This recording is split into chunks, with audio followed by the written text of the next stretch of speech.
విజయవాడ పట్టణ పరిసర ప్రాంత ప్రజలందరికీ గొప్ప శుభవార్త.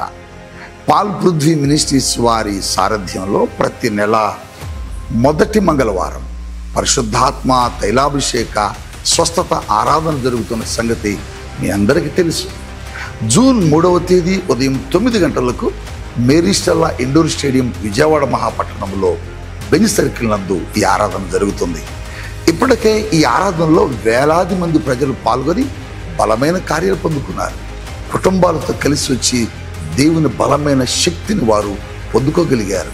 చీకటి దురాత్మ శక్తులతో పీడించబడుతున్న వారు విడుదల పొందుకున్నారు. గర్భఫలములు లేక నిందలు అనుభవిస్తున్న ఎంతో మంది దేవుని బిడ్డలు అద్భుతాలు పొందుకున్నారు. చీకటి శక్తులే కాక రోగములతోనూ భయంకరమైన వ్యసనములతోనూ పట్టబడి పీడించబడుతున్న వారు విడుదల పొందుకున్నారు.